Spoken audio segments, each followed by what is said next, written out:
Hello, everybody. Welcome to Popcorn Planet. I am Andy Signor, and today we're talking about Funko Pops. That's right, Funko Pops in general, and the new Funko Pop Movie. That's right, Warner Brothers Animation just announced the Funko film based on the collectible figures. Now, look, I can't knock this because I have a lot of them. I mean, where else can you get a Tommy Boy figure? Or Richard, or Fat Guy in a Little Coat? I mean, there was some really adorable ones from the movie Big I saw the other day. They had Zoltar, they had Josh in his small suit. They had Tom Hanks on the keyboard. Look, Willy Wonka. We got Groot. And what's so fun about all these, we got Marty McFly. Like, what's so cool is that you can have all your world in one place. Like, the only other thing that sort of does this is Lego minifigs. And that's obviously the biggest comparison I have towards a Funko Pop movie or a Lego movie is, you know, you can combine your characters in the same place. Where else can Groot, the Flash, and Willy Wonka all, you know, create a scene? And I think the unified, simplistic, cutesy figure, they do enough details so you know who the character is, but they have the unified eyes and whatnot of, you know, Harley Quinn and Willy Wonka can do a scene. So this idea of all characters coming together, I don't have we'll get into the movie. I want to talk about the Funko Pop sort of as its own. You know, look, I mean, I have Wayne and I have Jennifer Aniston from Office Space. This was on sale for $1. But I like collecting the movie ones because sometimes there were some really weird ones. Like, who doesn't want a Bill Lumbergh sometimes, you know? The point being, I like the idea of Funko Pops. I know a lot of people are sort of hard on them. They think, oh, that's just cheesy. Everybody has them. It's not real nerd collectibles. I mean, I understand why they're complaining, but those are just, I feel like, people that would complain about anything. I got no problem with Funko Pops. There are some adorable ones. There are some awesome ones that you just can't get anywhere else that I appreciate that. And for the collector, they sort of sometimes over collect. I know I have a friend who literally has walls of them. He just gets them all. And I'm not knocking any of it. The point is, I like that it's a unified size, a unified, look. Marvel did this with the Avengers, where they made like 4 different sizes of figures, and I freaking hate it because I want to have all my figures to play with my kids or just even myself, and I can't because they change the sizes every couple movies by different distributors. They used to all be the same 4.5-inch sort of Star Wars size, and I have all those figures, and then they stopped after Civil War and started doing different, little bigger, cheaper sizes. So you feel like you're getting more toy for the same amount of price, but they're just not as good. And the problem is then you can't actually build out your set unless you buy those $20 jointed figures. And who can afford that?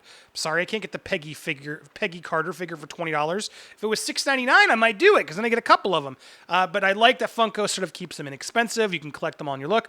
And so I don't have a problem with Funko Pops. I want to get that out clear in the open. I'm not like a crazy hoarder when it comes to these, but I get them when I want to, and I love collecting the movie ones, and a lot of these have been gifts. But now, here's where things get weird. Now, we are making the Funko Pop movie. Now, one would have said, well, why would you make a Lego movie? It would never work. And it did, right? The Lego movie was surprisingly good, and I would even argue the Batman Lego movie was even better. But the Lego Movie 2, not as much. Ninjago, not as much. And the problem I have is, how do you tell this story with all these different IP characters, which they're still going to have to license for movie versions? How do you do it better than the Lego Movie is already sort of doing it? That's my hesitation here. Let's look at this article, though, just to understand what happened. Warner Brothers has optioned the rights and developed a film based on the collective figures. For close to 20 years, Warner Brothers and Funko have partnered on licensed collectibles from beloved franchises, including Batman to Harry Potter. I didn't know they were around for 20 years doing this. Wow. Taking an option on motion picture rights, Warner Brothers moves its Funko relationship to a new level. Now, I believe, and I'm guessing this, so don't quote me, but I'm assuming the Funko Pop rights, when you get the figure, does not then automatically grant you movie rights. Same with like Lego minifigs, all those. You got to get sort of separate rights.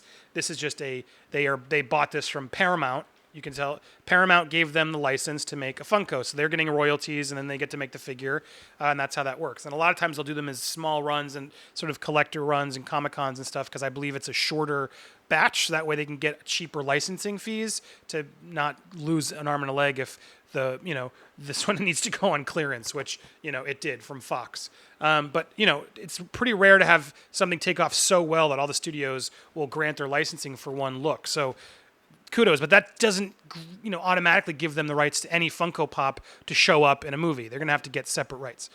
So Warner Brothers is smartly, obviously, I'm sure, going to sign over Batman, Harry Potter rights, just like they did with the Lego Movie, because that was also Warner Brothers too. Allison Abbate, Executive VP of Warner Animation Group, will manage the partnership on behalf of the studio. Their upcoming release also includes Space Jam 2, Scoob, the new Scooby-Doo movie, and Tom and Jerry. Abbate said the studio is excited to bring the characters to life on movie screens. Their fresh take on pop culture makes these figurines incredibly appealing to fans of all ages. They've gotten in Teddy Newton, who did he did that short Night and Day, which was, is that, am I correcting? Slash Film actually did this. Yeah, they did Night and Day, which is a short Pixar film. And this other person worked on designing characters for Incredibles, Ratatouille, Iron Giant, and then this Mark Dindal did Emperor's New Groove and Chicken Little. So, clearly Disney Pixar veterans brought in to sort of lead the charge on this project. So that's a good sign. They know how to do animation. Funko CEO Brian Marotti said, "We're thrilled for this opportunity and are committed to making an amazing Funko movie that stands on its own merit. This isn't about selling toys or building a brand." Come on. What? Yes, it is. This team at Warner Animation Group have a unique vision of what the first film should be, and we are extremely excited to take this journey alongside them. Now, look, it's hard. I don't want to just be negative and say this can't work. At the same time, I've got to be a little negative, say I'm a little hesitant to see how this can work because they're spreading the story out. They have a property with Lego minifigs, the Lego world, where they can do any of these. They can make a Harry Potter Lego movie. They've been making video games. They've been doing this for a while. Lego is the brand that sort of did this first. So to now assume that the Funko Pops can sort of jump in and do it too is a little strange. Are they going to try and create their own Funko people? I know Funko has done that at certain cons. There's like a Funko King, like the logo, which is that crown. They have attempted to make some like original characters. Are they going to try and do that here so they own them? That was what was smart about Lego Movie is they created Emmett and Wild Style to try and own their own versions that show up at Legoland, etc. What's the goal here with Funko Pop? Because you're going to have to pay, Paramount, I think, or is this whoever, I don't even know, it doesn't say, Saturday Night Live, NBC, you're going to have to pay to get Wayne's World's license. But what's odd and crazy about these, and I actually would love to get a lawyer on, maybe I'll do that, I'll follow up a show. Mike Myers, I don't think needs to sign off on this character unless he created it, and I don't think he did because Saturday Night Live owned it. So in theory, you don't have to get Mike Myers' permission. You don't have to get Margot Robbie's permission. You don't have to get Gene Wilder's permission because they've made the character that is owned by the studio into character. So I'm curious, actually, and I'm going to look that up. I should have done more research before I did this video. But let's talk about the legalities of Funko in a future video. And if anybody knows, chime in because I'll follow up. But I believe the studio just makes the license, and then Gene Wilder's estate doesn't. Now, there may be certain, obviously, they made a Weird Al Funko. They'd have to get his rights because they're using his name. That's a different story. But like Jennifer Aniston isn't Joanna, and that's not Jennifer Aniston's likeness, and she doesn't own the character of Joanna. So I believe she doesn't get anything. That would make sense. Some of them are probably more complicated. Did Mike Myers end up getting Wayne's rights? I don't think so. I think Lorne Michaels probably gets paid for this more than he does.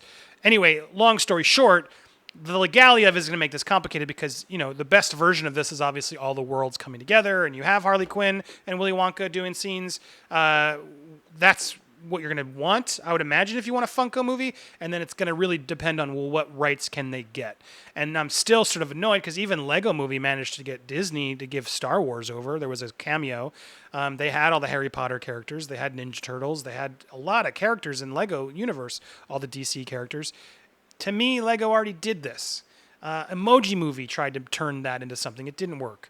There have been so many Ugly Dolls recently, which was actually not a terrible kids movie. But my point is, they're just not going to stand the test of time. These sort of Angry Birds, all these sort of franchises coming forward to sort of try and make it their own thing. I think this is just laziness. Why don't we make new characters? That only thing Funko is good on is sort of its IP that they've managed to get, and that a movie doesn't guarantee that all these characters show. So what are we going to do? And what are you going to do that the Lego Movie hasn't already done and started to get boring about? The Lego Movie didn't work. Lego Dimensions, which sort of brought all these characters together in different video games, is not around anymore. This is a flash in the pan, if you ask me, and it's worrisome. And I don't think it's going to be that helpful for the figurines because I think the figurines can live on because they've now, created so many that there's always going to be new characters that they need to make a Funko for that someone out there is going to want to pay, $10 for. So that's my feeling in this. What do you guys think? Am I overreacting? Are you excited for a Funko Pop movie, or are you rolling your eyes thinking this is just weird? Chime in down in the comments below. What's a version that can work? Let me know if you know any of the legalities of how Funko works. I'm going to look. I know there's a documentary. I'm going to look into this, do a future video if you guys watch this. Thank you so much for supporting. Please make sure to follow me over on Instagram and Twitter at Andy Signor, and subscribe. Hit that little notification bell, and I'll be back with more videos today and the rest of the week. Thanks, everybody. Bye.